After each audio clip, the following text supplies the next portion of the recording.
नमस्कार। एक बार फिर से स्वागत है आप सभी का YouTube के ऑनलाइन प्लेटफॉर्म पर। आज के सेशन में हम लोग उच्चतर माध्यमिक विद्यालय, जिसे स्टेट सेकेंड पेपर के नाम से भी जानते हैं, उसके भूगोल के पाठ्यक्रमों पर हम लोग चर्चा करेंगे। और हाँ, हो सकेगा तो इसी वीडियो के सेशन में इतिहास और अर्थशास्त्र के पाठ्यक्रम पर भी एक नज़र हम लोग देख लेंगे। तो यहाँ पर ज्योग्राफी से जो है कि आपका सिलेबस रिलेटेड है, और ये जो ज्योग्राफी है इसमें कई खंडों के रूप में इसको बनाया गया है। जैसे यूनिट फर्स्ट है, फिर यूनिट सेकंड है, यूनिट थर्ड है, यूनिट फोर्थ है। तो किसी में फिजिकल ज्योग्राफी होगा, कहीं पे ह्यूमन ज्योग्राफी होगा, कहीं पे इकोनॉमिक ज्योग्राफी होगा, तो कहीं पे आपका प्रैक्टिकल वर्क होगा। तो इसी में आपका जीआईएस और रिमोट सेंसिंग भी होगा। इसी में आपका बिहार का भी भूगोल होगा, भारत का भूगोल होगा। इसी में आपका महाद्वीपीय भूगोल भी होगा। तो आइए क्रमशः हम लोग देखते चलते हैं, और आप लोग चाहे तो स्क्रीनशॉट लेते रहें। और हाँ, इनमें जो फिजिकल ज्योग्राफी है, तो ये फिजिकल ज्योग्राफी को 4 भागों में डिवाइड किया गया है, जिसमें आपका स्थल मंडल है, जल मंडल है, वायुमंडल है और जैव मंडल है। तो जैव मंडल यानी कि पारिस्थितिकी एवं पर्यावरण से संबंधित हो गया। तो आइए देखते हैं फिजिकल ज्योग्राफी में आपका भौतिक भूगोल, यानी कि ओरिजिन ऑफ सोलर सिस्टम, यानी कि आपका हो गया ये सोलर सिस्टम की उत्पत्ति। फिर theories of can't and Laplace, gene, फिर जेफरी और बिग बैंग थ्योरी, इसको पढ़ना है। ये चीज़ आपको एनसीईआरटी किताब में कक्षा 11 के भौतिक भूगोल में मिल जाएगा। अब उसके बाद है internal structure of the earth, ये भी एनसीईआरटी की किताब मिलेगा। और हाँ, जब भी अध्ययन करिएगा तो देखिए यहाँ पर एनसीईआरटी के किताबों का ही अध्ययन करिएगा। और साथ ही साथ एक बुक ले लीजिएगा, शबिंद्र सिंह का भौतिक भूगोल ले लीजिएगा। आइए अब देखते हैं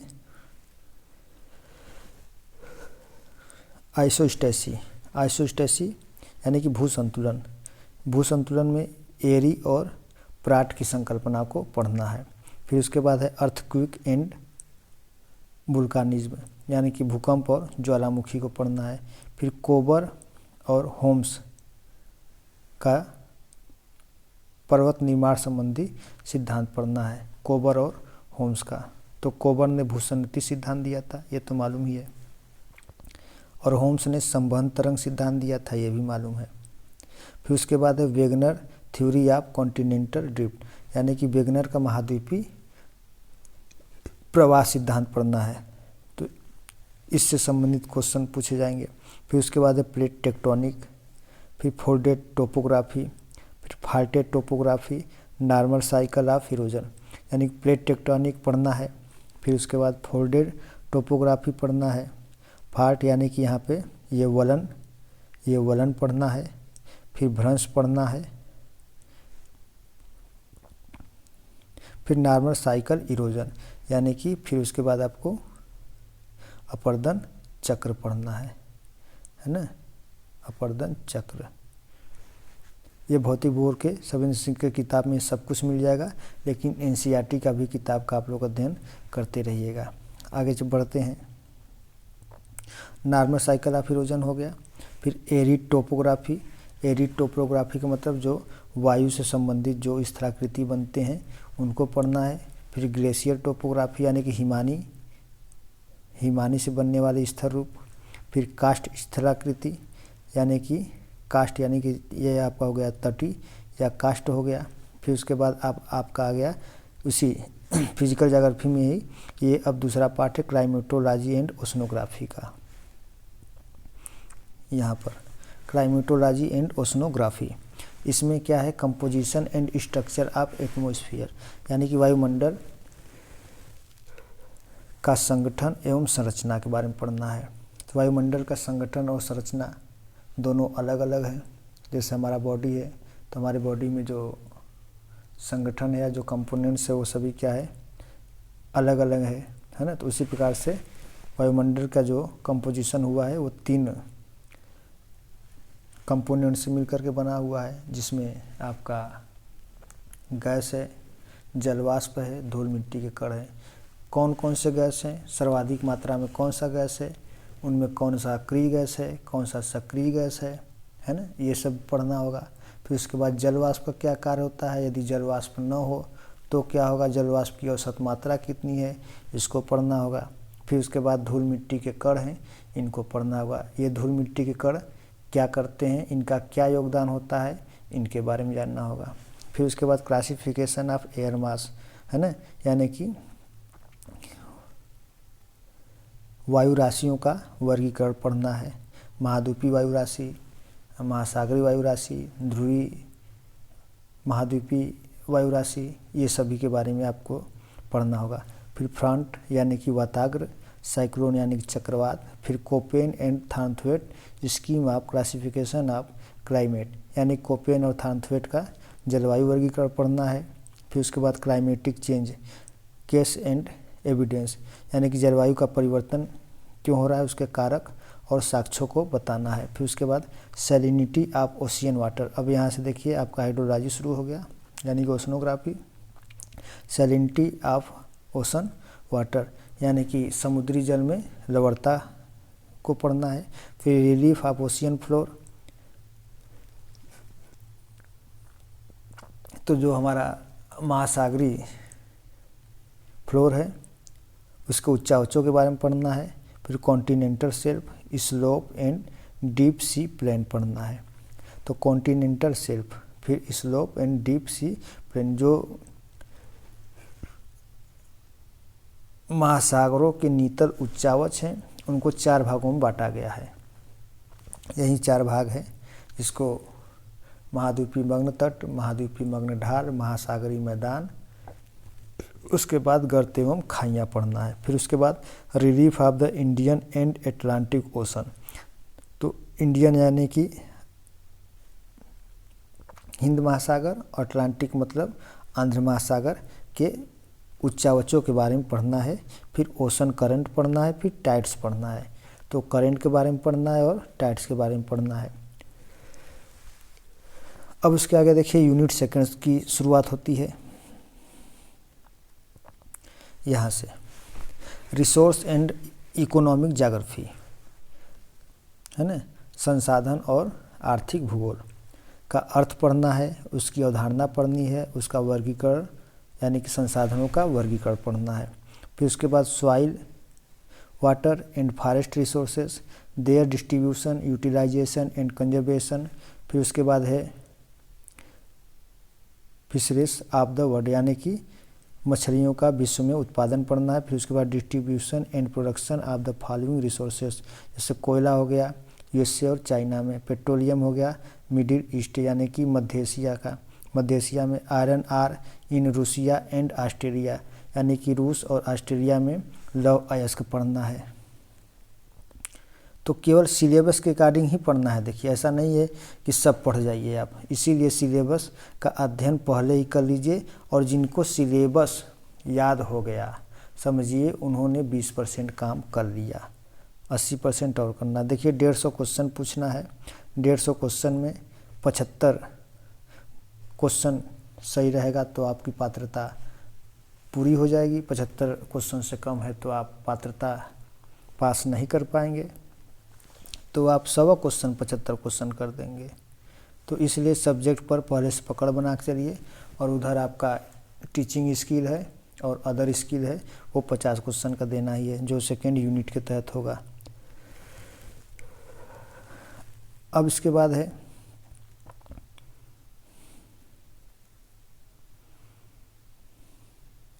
manganese in Russia and USA, यानी कि रूस और यूएसए में मैंगनीज का वितरण, उत्पादन पढ़ना होगा। अब उसके बाद एग्रीकल्चर में क्या है, सब्सिस्टेंस फार्मिंग यानी कि आपको फार्मिंग के बारे में पढ़ना है। फिर कमर्शियल ग्रेन फार्मिंग, फिर प्लांटेशन एग्रीकल्चर, फिर डेयरी फार्मिंग, फिर मेडिटेरेनियन एग्रीकल्चर यानी कि भूमध्य सागरीय कृषि, इतना पढ़ना है। फिर इंडस्ट्रीज़ के बारे में क्या क्या पढ़ना है, industrial location theory of weber यानी कि वेबर का औद्योगिक अवस्थी सिद्धांत पढ़ना है। तो ये आपको आर्थिक भूगोल का कोई एक किताब लेना होगा, चाहे के.एन. सिंह जगदीश सिंह का ले लीजिए, चाहे आर.सी. तिवारी का ले लीजिए, चाहे अलका गौतम का ले लीजिए, कोई भी किताब एक ले लीजिए। आर.सी. तिवारी का ले लीजिए, वो बेहतर ज़्यादा किताब है। अब उसके बाद है agricultural location theory of one Thünen. तो वान थ्यूनेन का कृषि अवस्थी सिद्धांत पढ़ना है। फिर आयरन एंड स्टील इंडस्ट्री पढ़ना है, ये पूरे विश्व में देखिए होगा, आयरन एंड स्टील इंडस्ट्री है ना, लौह एवं इस्पात उद्योग, कॉटन टेक्सटाइल इंडस्ट्री यानी कि सूती वस्त्र उद्योग, फिर उसके बाद है चीनी उद्योग। फिर उसके बाद देखिए ट्रांसपोर्ट एंड ट्रेड यानी कि परिवहन और व्यापार। तो परिवहन और व्यापार में क्या पढ़ना है आपको, international trade with reference to WTO यानी कि वर्ल्ड ट्रेड ऑर्गेनाइजेशन के संदर्भ में आपको अंतर्राष्ट्रीय व्यापार को पढ़ना है। फिर उसके बाद globalisation and its impact of economy यानी कि वैश्वीकरण के प्रभाव पढ़ना है, वो भी किस पर प्रभाव है, आर्थिक पर प्रभाव होगा। फिर उसके बाद है trade routes Suez and Panama canal, तो ये पनामा और सुएज को पढ़ना है।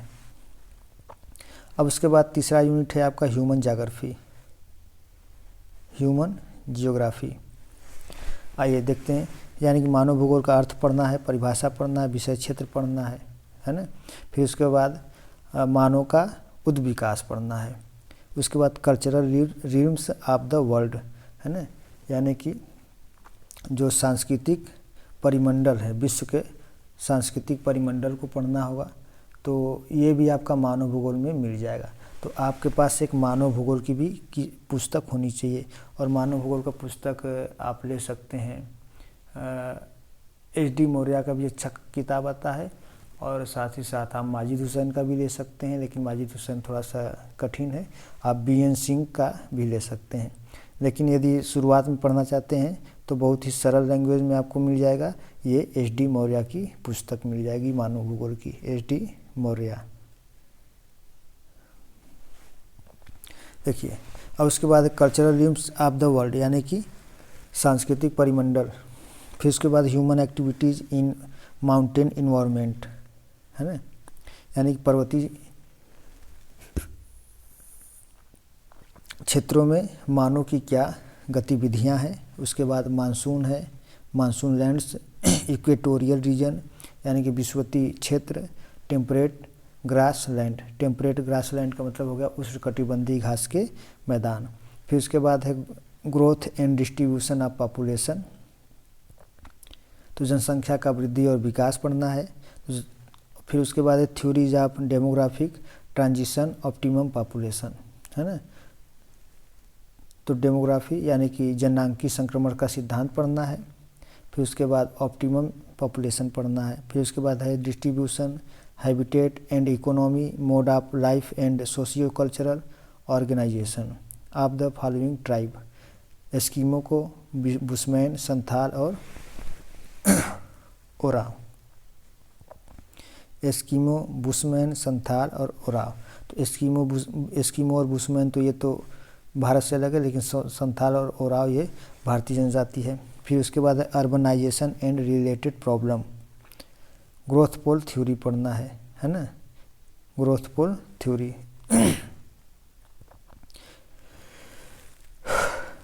उसके बाद है Christaller central place theory, Christaller का केंद्रीय स्थल सिद्धांत। फिर उसके बाद है आपका माइग्रेशन, इंटरनल एंड इंटरनेशनल, प्रवास को पढ़ना है। फिर आइए चौथे यूनिट में देखते हैं क्या है। चौथा यूनिट है जियोग्राफिकल थॉट। अब इसके लिए आपके पास एक पुस्तक होनी चाहिए, वो भी HD मौर्य का ही होना चाहिए, और एक माजिद हुसैन का भी आता है। दोनों में से कोई एक है तो ठीक है। किस नाम से आता है, जियोग्राफिकल थॉट के नाम से जाएगा, HD मौर्य या माजिद हुसैन की। इसमें क्या है, meaning and definition of geography, भूगोल का अर्थ परिभाषा है ना, यानी कि रेटजेल के द्वारा भूगोल का क्या परिभाषा है, कुमारी सेमपुल ने भूगोल की क्या परिभाषा दी है। फिर उसके बाद इसी तरीके से विभिन्न भूगोलवेत्ताओं के द्वारा क्या क्या परिभाषा दिया गया है इस किताब में आप लोग को मिल जाएगा। और उसके बाद है it's relationship with other science, है ना, यानी कि भूगोल का अन्य विज्ञानों के साथ क्या संबंध है। फिर उसके बाद है कंट्रीब्यूशन ऑफ एंशिएंट जियोग्राफर, है ना, तो प्राचीन भूगोलवेत्ताओं का योगदान पढ़ना है, जिसमें इरेटास्थनीज और टॉलमी को पढ़ना है ना। तो इरेटास्थनीज को क्या कहा जाता है, फादर ऑफ ज्योग्राफी कहा जाता है। फिर उसके बाद है कंट्रीब्यूशन मेड बाई हमबोल्ट को पढ़ना है, रिटर को पढ़ना है, रेटजेल को पढ़ना है, ब्लांस को पढ़ना है, फिर मैनकाइंडर को पढ़ना है, इनको पढ़ना है। तो हमबोल्ट, रिटर, रेटजेल, तो जो हमबोल्ट और रिटर है ये आधुनिक भूगोलवेत्ता हैं, तो आधुनिक भूगोल के जनक भी कहलाते हैं। रेटजेल पूरे विश्व में मानव भूगोल के जनक कहलाते हैं। विडाल डी ला ब्लास ये फ्रांस में मानव भूगोल के जनक है। और ये जो ब्लांस रहे ये संभववाद के जनक के रूप में भी जाने जाते हैं। रेटजेल निश्चयवाद के जनक के रूप में जाने जाते हैं। और ये मैकाइंडर हो गए, तो इनको पढ़ना है। आइए अब आगे देखते हैं डुअलिज्म इन जियोग्राफी, है ना, यानी कि भूगोल में द्वैतवाद। तो द्वैतवाद पढ़ना है, जिसमें डिटर्मिनिज्म पढ़ना है। और ये डिटर्मिनिज्म में क्या है आपका नियतिवाद, बीएस पॉसिबिलिज्म यानी कि संभववाद, यानी कि नियतिवाद के खिलाफ संभववाद और नवनियतिवाद। फिर फिजिकल वीएस ह्यूमन ज्योग्राफी, यानी कि भौतिक भूगोल बनाम मानव भूगोल। फिर सिस्टमेटिक वीएस रीजनल जियोग्राफी, यानी कि आपका हो गया ये क्रमबद्ध भूगोल बनाम प्रादेशिक भूगोल। तो इनके बारे में पढ़ना है, ये डुअलिज्म इन जियोग्राफी। तो भूगोल में द्वैतवाद, तो भूगोल में द्वैतवाद की नींव किसने रखी थी, ये लोग आप लोग कमेंट में बताएंगे। चलिए आगे देखते हैं क्वांटिटेटिव रिवोल्यूशन इन जियोग्राफी, यानी कि भूगोल में मात्रात्मक क्रांति। फिर उसके बाद है ह्यूमनिस्टिक जियोग्राफी, जेंडर जियोग्राफी, यानी कि यहाँ पे हो गया आपका मानववादी भूगोल। और यहाँ हो गया आपका जेंडर, यानी कि जेंडर ज्योग्राफी हो गया। अब 5वीं यूनिट में आते हैं, देखिए इन्वायरमेंटल ज्योग्राफी है। तो इन्वायरमेंटल ज्योग्राफी में क्या क्या है, meaning, concept and scope of environmental geography, यानी कि पर्यावरण भूगोल का अर्थ है, उसका विषय क्षेत्र है और अवधारणा है। फिर उसके बाद है फैक्टर अफेक्टिंग इन्वायरमेंट। फिर उसके बाद है इकोलॉजी एंड इकोसिस्टम, तो इकोलॉजी और इकोसिस्टम को पढ़ना है। फिर major ecosystem of the world. फिर उसके बाद है इकोलॉजिकल बैलेंस एंड इम्बैलेंस। फिर nature scope and significance of bio geography. फिर bio energy cycle, concept of zoo geography, biodiversity and hot spot, natural disaster drop, flood and earthquake cases, effect and mitigation. तो natural disaster में आपको बाढ़ पढ़ना है, सूखा पढ़ना है और भूकंप पढ़ना है, और इसके कारण, कारक और प्रभावों के बारे में जानना है। और उसके बाद है रेन वाटर हार्वेस्टिंग, फिर वाटरशेड मैनेजमेंट, सस्टेनेबल डेवलपमेंट और इको टूरिज्म। अब 6वें नंबर के यूनिट पे चलते हैं, रिमोट सेंसिंग एंड जीआईएस, सुदूर संवेदन एवं भौगोलिक सूचना तंत्र, meaning and scope of remote sensing. तो रिमोट सेंसिंग का अर्थ, परिभाषा और विषय क्षेत्र पढ़ना है। अब इसके लिए कौन सी पुस्तक लेंगे आप लोग, तो ये रिमोट सेंसिंग की एक पुस्तक आती है, उसका नाम है, राइटर का नाम है देवी दत्त चौनिहाल, देवी दत्त चौनिहाल, ये किताब आती है, इसको जरूर ले लेंगे, है ना। नहीं तो एनसीईआरटी के किताब में कुछ न कुछ इसका मैटर मिल जाएगा। लेकिन यदि आपको और बड़े स्तर की परीक्षा की तैयारी करनी है, जैसे हायर का या नेट का या जीआरएफ का, तो उसके लिए आपके पास ये देवी दत्त चौनिहाल की पुस्तक होनी चाहिए। चलिए देखते हैं इसके पाठ्यक्रमों पर। Meaning and scope of remote sensing, यानी कि सुदूर संवेदन का अर्थ है, उसका विषय क्षेत्र है। History of remote sensing, remote sensing का इतिहास। Process and stages of remote sensing, तो रिमोट सेंसिंग का प्रोसेस पढ़ना है, उसका स्टेज पढ़ना है।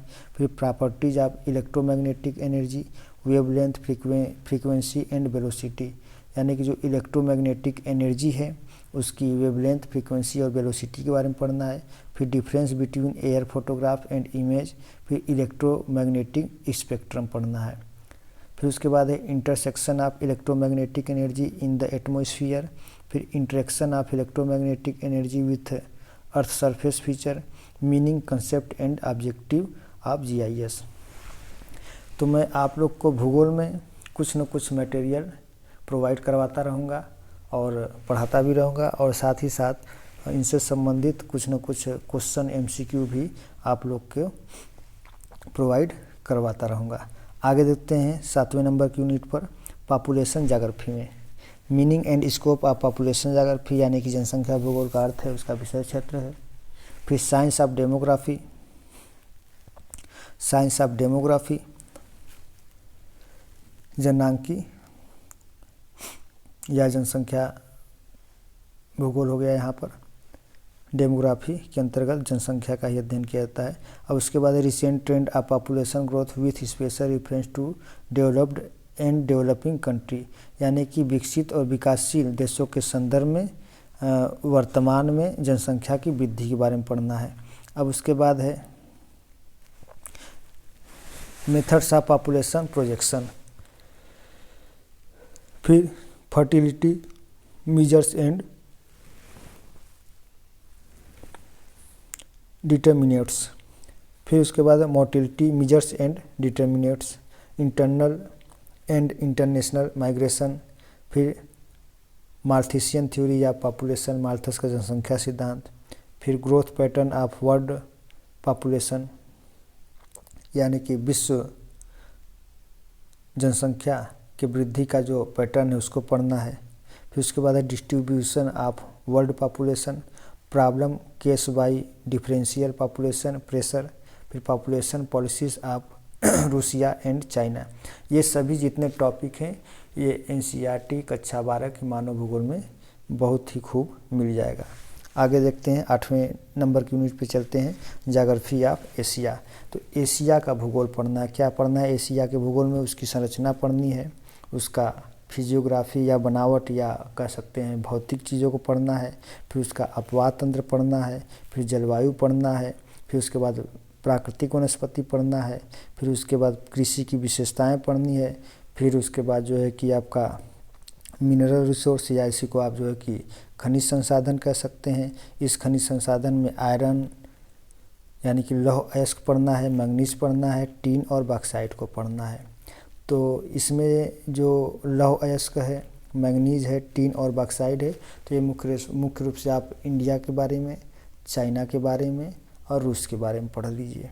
फिर उसके बाद है पावर रिसोर्स है, तो पावर रिसोर्स में कोल है, पेट्रोलियम है और हाइड्रो पावर। फिर उसके बाद है पॉपुलेशन एंड इट्स प्रॉब्लम, तो जनसंख्या और उसके समस्याओं के बारे में पढ़ना है, वो भी एशिया के संदर्भ में। अब उसके बाद देखिए चाइना का अलग से यानी कि चीन का भूगोल पढ़ना है, जिसमें चीन का फिजियोग्राफी होगा, उसका जलवायु और कृषि प्रदेश। फिर उसके बाद है इंडस्ट्रियल डेवलपमेंट, फिर उसके बाद है industries, iron and steel, cotton, textile. फिर उसके बाद है population growth, distribution and density. फिर उसके बाद है जापान का, जापान में फिजियोग्राफी। फिर उसके बाद है मत्स्य उद्योग, फिर industries, iron and steel and automobile, यानी कि industry, iron and steel and automobile को पढ़ना है। फिर पॉपुलेशन ग्रोथ और डिस्ट्रीब्यूशन एंड डेंसिटी पढ़ना है। अब इसके बाद देखिए 9वां यूनिट यहाँ पर geography of India and Bihar, यानी कि आपको भूगोल और बिहार का भारत का भूगोल और बिहार का भूगोल पढ़ना है, जिसमें इन दोनों का संरचना, इसका भौतिक प्रदेश, फिर उसके बाद अपवाद तंत्र जिसमें से दो प्रकार के अपवाह तंत्र हैं, एक हिमालयी अपवाह तंत्र है और एक जो है कि दक्षिणी प्रायद्वीपीय अपवाह तंत्र है। अब जब आप भारत का पढ़ेंगे अपवाह तंत्र तो उसी के साथ साथ बिहार का भी अपवाह तंत्र आप लोग पढ़ लेंगे। जैसे मान लेते हैं कि हिमालयी अपवाह तंत्र गंगा नदी हो गई, सिंधु नदी हो गया, ब्रह्मपुत्र नदी हो गई, है ना। तो ये तीनों क्या है, ये हिमालयी अपवाह तंत्र के अंतर्गत हो गए। तो अब इन तीनों में बिहार में कौन सी नदी प्रवाहित होती है, वो है गंगा नदी, है ना। अब गंगा नदी की उप सहायक नदियाँ कुछ जाकर के बिहार में मिलती हैं, जैसे आपका कोसी नदी हो गया, सोन नदी हो गया, है ना। ये सब नदियाँ जा कर के मिलती हैं, जो कि ये नदियाँ प्रायद्वीपीय भारत से होकर के निकलती हैं। तो इन सब के बारे में पढ़ना है। तो जब आप इंडियन ज्योग्राफी का अपवाह तंत्र पढ़ लेंगे तो बिहार का भी अपवाह तंत्र तैयार हो जाएगा। बहुत पूछेगा तो बिहार का शौक किसे कहते हैं, ये पूछ सकता है।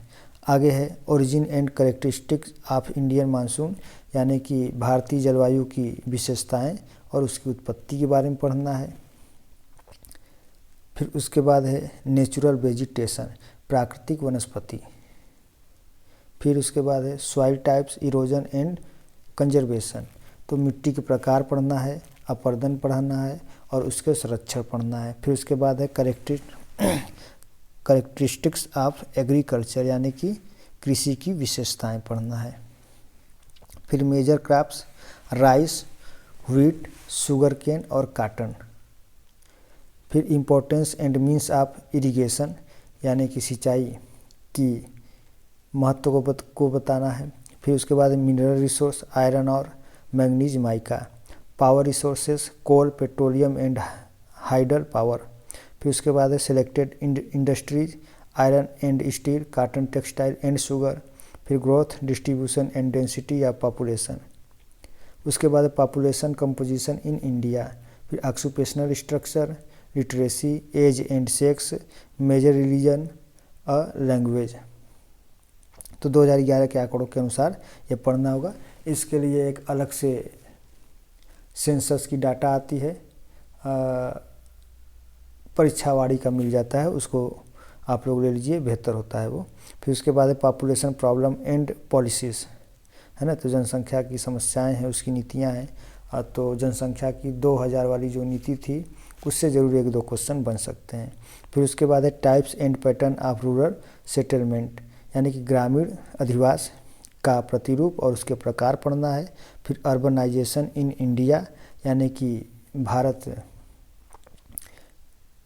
में नगरीकरण को पढ़ना है। फिर प्रॉब्लम्स ऑफ अर्बनाइजेशन, यानी कि नगरीकरण की समस्याएं। फिर रूरल अर्बन माइग्रेशन, है ना, ग्रामीण और नगरी प्रवास पढ़ना है। फिर उसके बाद जियोग्राफी या बिहार आ गया।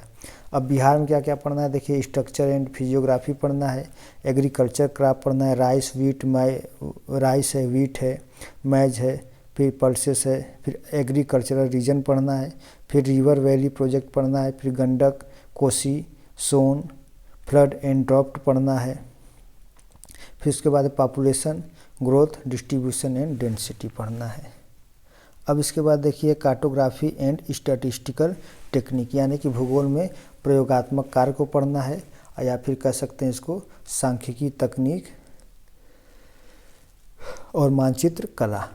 क्या क्या है, लैटिट्यूड और लॉन्गिट्यूड, यानी कि अक्षांश और देशांतर को पढ़ना है। फिर मेजरमेंट ऑफ टाइम, यानी कि समय के मापक पढ़ना है। फिर उसका स्केल एंड इट्स टाइप पढ़ना है। फिर मैप प्रोजेक्शन। अब मैप प्रोजेक्शन में क्या क्या पढ़ना है, देखिए मैप प्रोजेक्शन में सिलिंड्रिकल, कॉनिकल और जेनिथल। अब देखिए ये अलग से जो है कि एनसीईआरटी